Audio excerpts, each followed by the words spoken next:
नमस्कार, मी विलास बडे. न्यूज 18 लोकमतच्या मुलुक महाराष्ट्र या बुलेटिनमध्ये आपल्या सगळ्यांचं स्वागत. आजच्या या बुलेटिनमध्ये आपल्याला बघायचंय येणाऱ्या महापालिका निवडणुकीच्या तोंडावर प्रभाग समित्यांच्या संदर्भात जो बदल करण्यात इच्छित आहेत इथले राजकीय पक्ष, त्याच्या संदर्भात आपण थेट जातोय.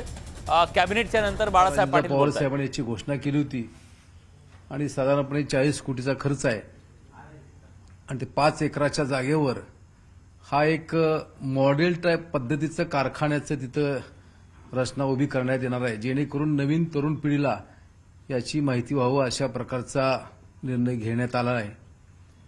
त्याचप्रमाणे कापसाच्या हंगामाची सुरुवात साधारणपणे दिवाळीपासून होते आणि कापसाची खरेदी सीसीआयच्या माध्यमातून महाराष्ट्र कॉटन फेडरेशन ही सब एजंट म्हणून काम पाहतं आणि त्यांना त्या ठिकाणी शासन हमीसाठी 600 कोटी देण्याचा 600 कोटीसाठी शासन हमी देण्याचा असा निर्णय त्या ठिकाणी झाला. प्रत्येक वर्षी कापूस खरेदीसाठी अशा प्रकारचा निर्णय घेण्यात येतो. त्याचबरोबर आपणा सर्वांना कल्पना आहे की गेल्या 1.5 वर्षामध्ये कोरोनाचा प्रादुर्भाव आहे आणि त्या पार्श्वभूमीवर गेल्या वर्षी आपण ऑडिट करण्यासाठी मुदतवाढ, वार्षिक सभा घेण्यासाठी मुदतवाढ अशा प्रकारचे निर्णय घेतले होते आणि याही वर्षी काही भागामध्ये कोरोना मोठ्या प्रमाणात राहिला, ऑडिट पूर्ण झालं नाही आणि म्हणून त्यासाठी 6 महिने वार्षिक सभेला मुदतवाढ देण्याचा निर्णय झाला. 31 मार्च 22 पर्यंत वार्षिक सभा घ्यायच्या अशा प्रकारचा निर्णय घेतलेला आहे. असे निर्णय सहकार विभागाच्या वतीने जे आले होते त्याच्यावर चर्चा झाली आणि त्याला मंत्रिमंडळाने एक मतानं मंजुरी दिली. जे संग्रहालय उभं करणं केलं जाणार आहे, काय काय त्या संग्रहालयात लोकांना पाहता येईल, ते कधीपर्यंत पूर्ण होईल असं टार्गेट आहे? ते साधारणपणे थोडीशी आता 3 वर्षामध्ये ते पूर्ण करावं अशा प्रकारची संकल्पना त्या ठिकाणी आहे. प्रत्येक वर्षी तरतूद थोडी थोडी करायची, कारण यामध्ये एक तो उद्देश असा आहे की कारखान्यामध्ये ऊस कशा प्रकारे होतो, त्याचं गळीत कशा प्रकारे होतं याचं ते मॉडेल तिथे तयार करण्यात आलं आहे. ज्या सहकारी संस्थांना आपली वार्षिक सभा घेण्यासाठी मुदतवाढ देण्यात आली, त्यात गृहनिर्माण संस्था आहेत की कोणत्या सहकारी संस्था? नाही, त्यामध्ये सर्व सहकारी संस्था आहेत आणि त्यामध्ये कसं आहे, साधारणपणे बऱ्याचशा लहान संस्थांचं ऑडिट पूर्ण झालेलं नाही आणि ऑडिट पूर्ण न झाल्यामुळे त्यांना पुढे जाता येत नाही. त्यासाठी त्या सर्व संस्था त्यामध्ये समावेश आहे.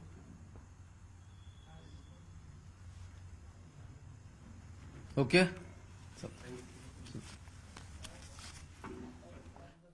तेव्हा राज्य मंत्रिमंडळाची बैठक आताच काही वेळापूर्वी पार पडलेली आहे. त्यानंतर सहकार मंत्री याच्याबद्दलची माहिती देत होते. पण आज सगळ्यात महत्त्वाची बातमी म्हणजे येणाऱ्या महापालिका नगरपंचायतीच्या निवडणुकीसाठी प्रभाग नेमके कसे असावेत, वॉर्ड रचना कशी असावी याच्या संदर्भात चर्चा झाल्याचं कळतंय.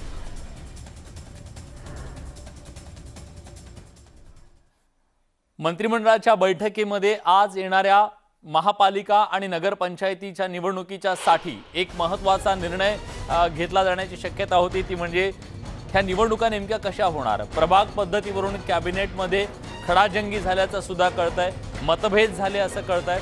प्रभाग सदस्यांवरून महाविकास आघाडीमधला वाद हा खरं तर सर्वश्रुत आहे. त्याचं कारण म्हणजे शिवसेनेची वेगळी भूमिका आहे, काँग्रेसची वेगळी भूमिका आहे आणि राष्ट्रवादीची वेगळी भूमिका आहे.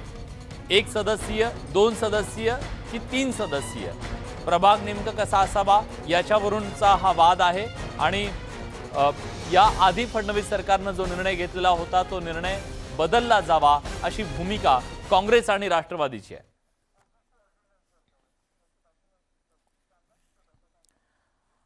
आणि यानंतरची बातमी आहे ओबीसींच्या राजकीय आरक्षणाचं भिजत घोंगडं अजूनही कायम आहे. राज्य सरकारनं ओबीसींना राजकीय आरक्षण देण्याच्या संदर्भातला अध्यादेश काढला खरा, तो राज्यपालांकडे पाठवला सुद्धा, पण राज्यपालांनी आता त्यात काही कायदेशीर त्रुटी काढलेल्या आहेत आणि त्यामुळे ते पुन्हा एकदा पाठवला जातं. पुन्हा एकदा राज्यपाल विरुद्ध राज्य सरकार हा वाद पेटण्याची शक्यता आहे, कारण राज्यपालांनी हा ऑर्डिनन्स त्याच्यातल्या काही त्रुटी उणीवांवर बोट ठेवलेला आहे आणि त्यामुळे राज्य सरकार विरुद्ध राज्यपाल पुन्हा आमने सामने आलेत. राज्यपालांकडून कायदेशीर खुलाशाची मागणी करण्यात आल्याची माहिती सूत्रांनी न्यूज 18 लोकमतला दिली आहे. सहीसाठी अध्यादेश राज्यपालांकडे पाठवण्यात आला, मात्र प्रकरण सुप्रीम कोर्टात असल्याचं राज्यपालांचं म्हणणं आहे। त्यामुळे राज्य सरकारसमोर पुन्हा पेच निर्माण झालाय। ओबीसी आरक्षणाच्या मुद्द्यावरून राज्यात राजकीय वातावरण एका बाजूला तापलेलं असताना दुसऱ्या बाजूला सरकारकडून त्यावर तोडगा काढण्याचे प्रयत्न सुरू आहेत। पण राज्यपालांनी आता त्यात काही त्रुटी काढल्या, त्यामुळे हा वाद पुन्हा निर्माण होण्याची शक्यता आहे।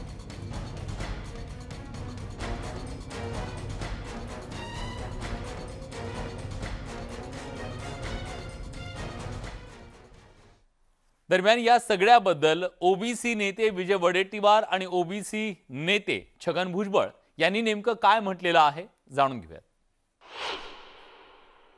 बाबी तपासण्याचा अधिकार राज्य सरकारचा आहे, तपासूनच तो पाठवलेला आहे। त्याशिवाय दुसरा पर्याय सध्या स्थितीत ओबीसीच्या पॉलिटिकल रिझर्वेशनसाठी नाही। येणाऱ्या निवडणुकीमध्ये 0 आरक्षण असेल आणि तो 0 आरक्षण राहिला तर मग स्वतः पाप करून इतरावर खापर फोडण्याची भूमिका सातत्यानं राज्यामध्ये विरोधी पक्षाची राहिली आहे। त्याच भूमिकेचा सपोर्ट करून ओबीसीचं पूर्ण रिझर्वेशन घालवून ओबीसीला खड्ड्यात टाकण्यासाठी केलेलं हे प्लॅनिंग आहे असं माझं मत आहे। राज्यपालांनी काही क्वेरीज काढलेल्या आहे, तर आज त्याच्यावर चर्चा करून त्या क्वेरीजची पूर्तता करून आम्ही राज्यपालांकडे तो परत पाठवून देऊ आणि अशा प्रकारचा अध्यादेश आपण काढावा असं बीजेपी सर्व पक्षीय मीटिंगमध्ये ठरलेलं आहे। आपले फडणवीस साहेब हे सुद्धा त्यावेळेला तिथे होते आणि ते सुद्धा याच्यामध्ये आहेत, तर आम्ही सगळे म्हणून ते करूया। या सगळ्या वादावर भाजपचे नेत्यांनी नेमकं काय म्हटलेलं आहे ते सुद्धा जाणून घेऊयात। ओबीसी समाजाची फसवणूक होईल दाखवण्याकरता अध्यादेश काढायचा आणि तो सर्वोच्च न्यायालयात किंवा उच्च न्यायालयात एका मिनिटात स्थगित व्हायचा असं न होता त्याची सगळी प्रोसिजर पूर्ण करून ती फॉलो करून मग अध्यादेश निघावा याकरता त्यांनी क्वेरी केली। त्या क्वेरीचं उत्तर देण्याच्या ऐवजी महाविकास आघाडीतले मंत्री हे ज्या प्रकारे त्याच्यावर रिएक्शन देत आहेत याचा अर्थ त्यांच्या मनामध्ये ओबीसींना फसवणं आहे, केवळ दाखवण्याकरता हे करायचं आहे। त्यामुळे असं करू नका, त्याचं उत्तर द्या आणि आवश्यकता असेल तर आम्ही देखील राज्यपालांकडे तुमच्यासोबत यायला तयार आहोत, आम्ही त्यांना विनंती करायला तयार आहोत, पण फसवणुकीचा अध्यादेश नको, अध्यादेश टिकला पाहिजे असा त्या ठिकाणी काढला पाहिजे। त्यामुळे राज्यपालांनी जी काही क्युरी केली आहे ती राज्यपालांची नाही तर तुमच्या लॉ अँड ज्युडिशियरी डिपार्टमेंटची आहे। ती क्युरी सॅटिस्फाईड करून पुन्हा एकदा ती फाईल तुम्ही त्या ठिकाणी पाठवा, अध्यादेश काढा, अन्यथा ती ओबीसी समाजाची फसवणूक ठरेल। महाराष्ट्रातल्या ओबीसी जनतेने हे पाहिलं की ओबीसीला पॉलिटिकल आरक्षण मिळावं यासाठी मनापासून पोट तिडकीने काम कोणी केलं, आंदोलनं कोणी केली, हे मला असं वाटतं संपूर्ण महाराष्ट्रातल्या ओबीसी समाजाला माहिती आहे। ज्या 5 जिल्ह्यांच्या जिल्हा परिषद निवडणुका पोटनिवडणूक व्हायच्या त्यात सगळे उमेदवार भाजपने ओबीसी उमेदवार दिले। तुम्ही दिलेत काय? तुमची तर गोची अशी झालेली आहे की फॉर्मही आता भरता येणार नाही, कारण निवडणूक आयोगाने घोषित केलं की जिथे निवडणूक थांबली तिथून सुरू होईल। निवडणूक कुठे थांबली? फॉर्म भरणंपर्यंत थांबली, आता स्क्रुटिनी फक्त राहिली आहे, त्यामुळे फॉर्म पण भरता येणार। आम्ही मात्र फॉर्म भरले, आम्ही दोन्ही तयारी ठेवली, किंवा निवडणुका होतील न होतील हा देश कायद्याने चालतो। सुप्रीम कोर्टाने निर्णय दिला तर काय करा, फॉर्म भरून ठेवले, सगळे ओबीसी भरले, मग आम्ही ओबीसी विरोधी कसे काय? या प्रस्थापितांच्या सरकारला मुळात ओबीसींना आरक्षणच द्यायचं नाही हे राज्यपालांच्याकडे प्रस्ताव पाठवलाय त्याच्यावरून सिद्ध होतंय। कारण की माझ्या माहितीप्रमाणे शासनाचा जो मूळ प्रस्ताव आहे या प्रस्तावामध्ये विधी व न्याय खात्याने स्पष्टपणे नमूद केले आहे की अध्यादेश काढण्यापूर्वी सर्वोच्च न्यायालयाची परवानगी घेणं अत्यावश्यक आहे। या सगळ्या खात्यांचे प्रमुख म्हणून माननीय मुख्यमंत्री महोदयांना मला हेच विचारायचं आहे की त्यांना त्यांच्या शासनामध्ये नेमकं काय घडतंय याचा खरोखरच सुगावा नसतो का, की या सगळ्या विभाग प्रमुखांशी संवाद साधायला त्यांना वेळ नसतो? यानंतर उडत आणखी एका वादाच्या बातमीकडे। राज्यपाल विरुद्ध राज्य सरकार हा संघर्ष लेटर वॉर सुरू होतं काल आणि आज त्याचा पुढचा अंक पाहायला मिळाला। आज भाजपच्या महिला आमदारांनी राज्याचे मुख्यमंत्री उद्धव ठाकरे यांना पत्र लिहून मागणी केली आहे आणि त्याचबरोबर राज्यपालांना जे उत्तर दिलेलं होतं त्या उत्तराच्या नंतर भाजपच्या महिला आमदारांनी मुख्यमंत्र्यांना हे पत्र लिहिलेलं आहे। सावित्रीच्या लेकींचा आता मुख्यमंत्री ऐकणार का, हा सवाल आहे। केंद्राकडे बोट दाखवून जबाबदारी टाळू नका, असं या पत्रातून मुख्यमंत्र्यांना आवाहन करण्यात आलेलं आहे। राज्यातल्या महिलांच्या सुरक्षेच्या संदर्भात राज्य सरकारनं योग्य ती पावलं उचलावीत। शक्ती कायद्याच्या संदर्भात लवकरात लवकर निर्णय व्हावा, हा कायदा संमत व्हावा, अशा वेगवेगळ्या मागण्या भाजपच्या महिला आमदारांनी मुख्यमंत्र्यांना पत्र लिहून केलेल्या आहेत। आणि या मागण्यांच्या बद्दल आता मुख्यमंत्री नेमका काय निर्णय घेतात हे पाहणं महत्त्वाचं असेल।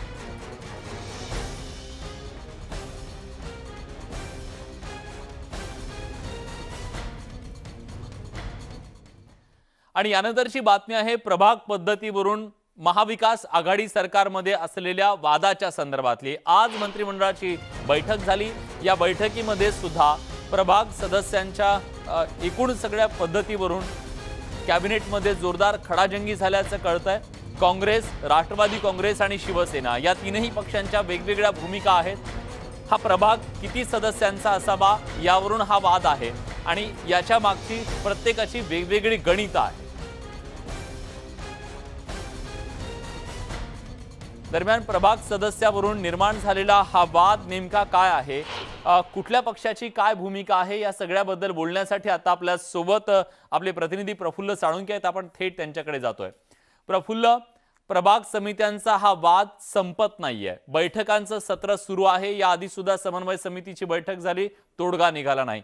आज मंत्रिमंडळाच्या बैठकीत नेमकं काय झालं, खडाजंगी काय होती? विलास, आपण पाहिलं गेल्या 2 दिवसापासून राज्यातल्या महानगरपालिका म्हणजे मुंबई वगळून ज्या 17 महानगरपालिकांची निवडणूक आहेत त्या आणि जवळपास 300 नगरपालिका आणि नगर परिषदांच्या निवडणुका होऊ घातलेल्या आहेत। त्यासाठी प्रभाग पद्धती कशा पद्धतीने असावी की वॉर्ड पद्धती असावी या संदर्भात गेल्या 2 दिवसापासून समन्वय समितीच्या बैठका होत होत्या। काल समन्वय समितीच्या बैठकी झाल्यानंतर सर्वच पक्षांनी स्वतंत्र बैठका देखील घेतल्या आणि आज मंत्रिमंडळामध्ये हा निर्णय जो आहे तो निर्णय घेण्यासाठी हा संपूर्ण मसुदा जो आहे तो ठेवण्यात आलेला होता। या बैठकीमध्ये अशोक चव्हाण आणि नगरविकास मंत्री एकनाथ शिंदे यांनी भूमिका मांडली की जर सर्वसमावेशक लोकांना जर नेतृत्व द्यायचं असेल तर 4 सदस्य असलेला प्रभाग जो आहे तो करण्यात यावा, जेणेकरून सर्वांना समान प्रतिनिधित्व या ठिकाणी देता येईल, ही भूमिका त्यांनी या ठिकाणी मांडली।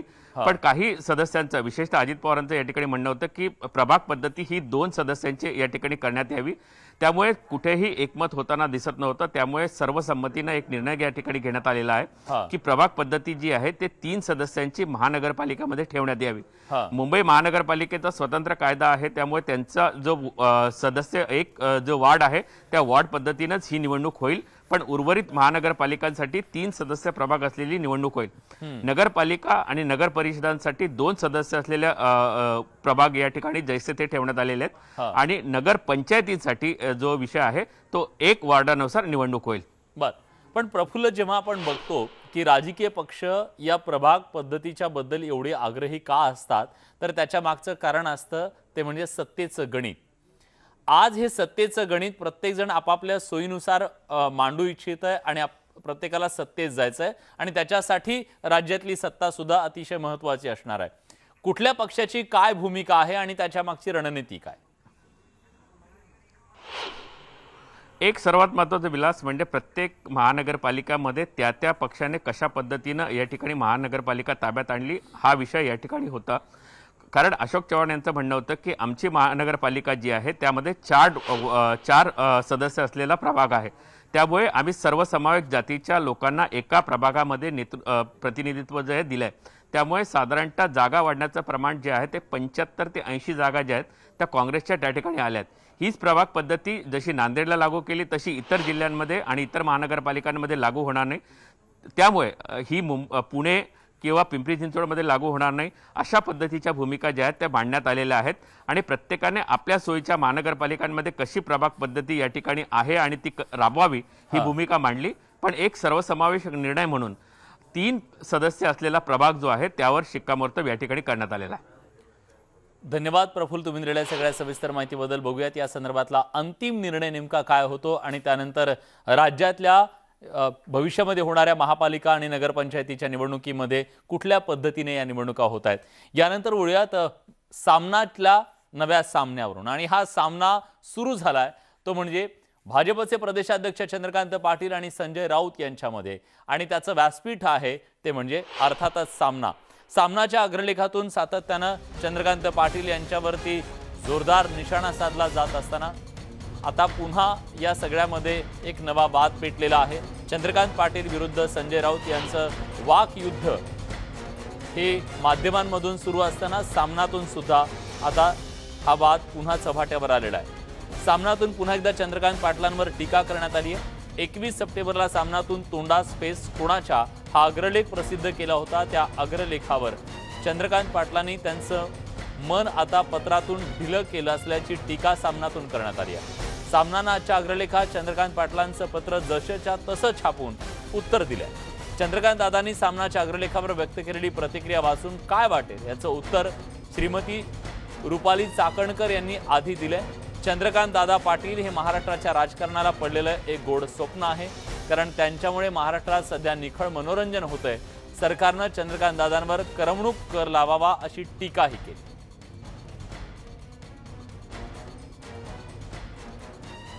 दरम्यान भाजपचे प्रदेशाध्यक्ष चंद्रकांत पाटील यांनी संजय राऊतांना टोला लगावलाय। राऊत दररोज काहीतरी बोलतात, त्यासाठी त्यांना पुरस्कार द्यायला हवा असं पाटील म्हणाले। तसंच ₹1.25 मानहानीच्या मुद्द्यावर सुद्धा पाटलांनी प्रतिक्रिया दिली आहे। हरकत नाही, कोणी 100 कोटी, कोणी 150 कोटी, हे ₹1.25। फक्त ते माझे मित्र असल्यामुळे मी त्यांना सुचवेन की थोडी अमाऊंट वाढवावी लागेल। याचं कारण शेवटी मानहानीचा दावा म्हणजे काय, तर माझी मानहानी झाली, ती मानहानी एवढ्या कोटीची आहे। संजय राऊतांची मानहानी ₹1.25 नाही आहे, त्यामुळे त्यांनी ₹1.25 ऐवजी ही अमाऊंट थोडी वाढवायला पाहिजे। आणि यासोबत मुलुख महाराष्ट्र या बुलेटिनमध्ये आपण एक छोटासा ब्रेक घेतोय। ब्रेक नंतर इतर काही महत्त्वाच्या घडामोडी, कुठे जाऊ नका, पहा फक्त न्यूज 18 लोकमत।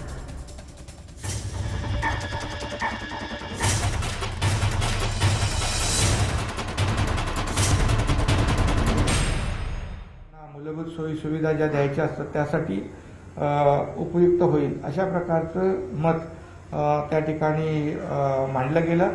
आणि मग शेवटी मुख्यमंत्री आणि उपमुख्यमंत्री महोदयांनी 3 सदस्यांचा प्रभाग अंतिम केला।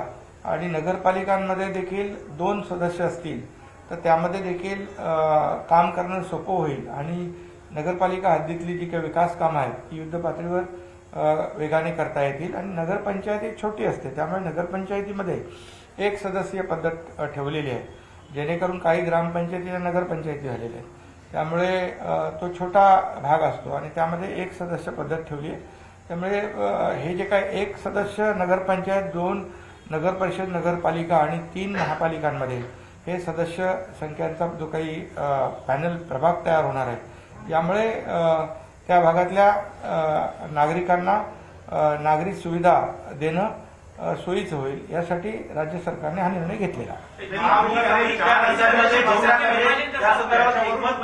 महाविकास आघाडीतल्या मंत्र्यांमध्ये, नेत्यांमध्ये हा निर्णय घेताना एकमत नव्हतं का, म्हणजे मतभेद होते? नाही, हा तर एकमतानेच निर्णय झालेला आहे।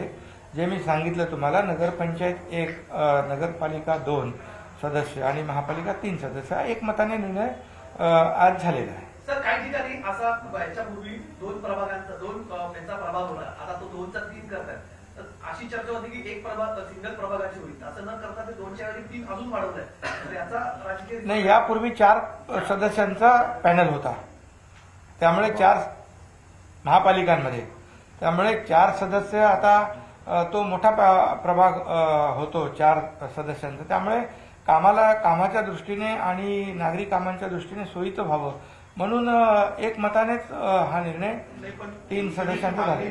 शिवसेनेच्या मागणी 4 सदस्याचा प्रभाग अशी होती, तर राष्ट्रवादीने 2 चांगला धरला होता, दोन्हीमध्ये हा मध्यम मार्ग काढला का सरकार? असं काही नाहीये। नगर विकास विभागाने जे जुनं 4चं पद्धत होती त्या पद्धतीने प्रस्ताव आणला होता।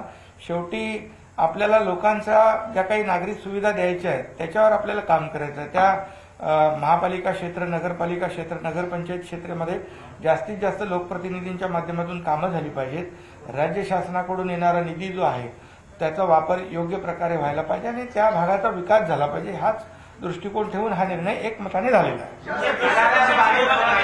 निवडणुकांमध्ये महाविकास आघाडीच्या उमेदवारांना या निर्णयाचा फायदा होईल का? कशात येणाऱ्या स्थानिक स्वराज्य संस्थांच्या निवडणुका आहेत, त्यामध्ये महाविकास आघाडीच्या उमेदवारांना या निर्णयामुळे फायदा होईल का? नक्की फायदा होईल. फडणवीसांनी ज्या पद्धतीने कोर्टात जायची भाषा केली होती त्यामुळे हा कुठेतरी दबाव आला अशा पद्धतीचं बोललं जाते. सदस्यावर संपूर्ण एकमत झालंय. नाही, कोर्टाचं काय मला नाही माहित कोर्टामध्ये कोण जाते.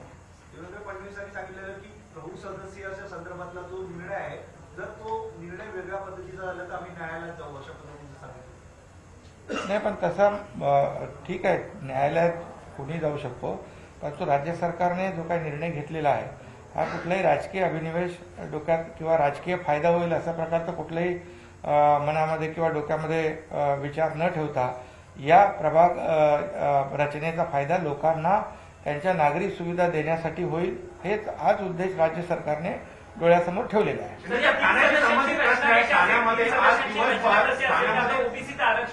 अजून अंतिम झालं नाहीये, त्यामुळे 3 सदस्यांची रचना कशी असणार? नाही, यामध्ये ओबीसीचं जे आरक्षण 50 सुप्रीम कोर्टाने जे पॉलिटिकल आरक्षण जिल्हा परिषदचं रद्द केलं होतं त्या बाबतीत देखील राज्य सरकारने निर्णय घेतलेला आहे आणि ते सुप्रीम कोर्टाच्या आदेशाप्रमाणे 50%च्या आतमध्ये हे सगळं आरक्षण बसून त्या निवडणुका त्याप्रमाणे होतील. त्यामुळे ओबीसीना देखील न्याय मिळणार आहे. आज ठाण्यामध्ये दिवसभर वाहतूक कोंडी आहे. गेले 8 ते 10 दिवस ठाण्यातील खड्ड्यांमुळे वाहतूक कोंडी कायम आहे. आज सकाळपासून असते वाहतूक कोंडी अजून सुटली. मी स्वतः पोलीस आयुक्तांशी या संदर्भात बोललोय तातडीने आणि वाहतूक कोंडी तातडीने सुटली पाहिजे या सूचना दिल्यात. त्याचबरोबर ठाणे महापालिका आयुक्त MSRDशी आपले MD आणि MMRDAचे आयुक्त यांना सूचना दिलेल्या आहेत की ज्या ठिकाणी त्यांचे जे काही रस्ते असतील, फ्लायओव्हर असतील, युद्ध पातळीवर पावसाळ्यामध्ये खड्डे पडले असतील तर तातडीने त्याची डागडुजी करून ते वाहनधारकांना गैरसोय होणार नाही यासाठी तातडीने ते दुरुस्त. तेव्हा महाविकास आघाडी सरकारमध्ये काहीसा वादाचा मुद्दा ठरलेल्या प्रभागांच्या बद्दलचा निर्णय अखेर झालेला आहे आणि 3 सदस्यीय प्रभाग असतील असं सांगण्यात आलेलं आहे. त्यामुळे एकमतानं हा निर्णय झाल्याचं सुद्धा सांगितलं गेलेलं आहे. दरम्यान यासोबत बुलेटिनमध्ये आपण इथेच थांबतोय, पण ब्रेकवर जाण्यापूर्वी आपण बघूया की आजचा सवाल नेमका काय आहे. न्यूज 18 लोकमतचा आजचा सवाल आहे, ओबीसी आरक्षणाच्या मुद्द्यावरून राज्य सरकार राज्यपाल वाद योग्य आहे का? तुम्ही तुमचं मत कू ॲपच्या माध्यमातून नोंदवू शकता. ओबीसी आरक्षणाच्या मुद्द्यावरून राज्य सरकार राज्यपाल वाद योग्य आहे का? तर 45% लोकांचं असं म्हणणं आहे हो, तर 55% लोकांचं नाही असं म्हणणं आहे. यासोबत आपण या बुलेटिनमध्ये इथंच थांबतोय. ताज्या घडामोडींसाठी बघत रहा न्यूज 18 लोकमत.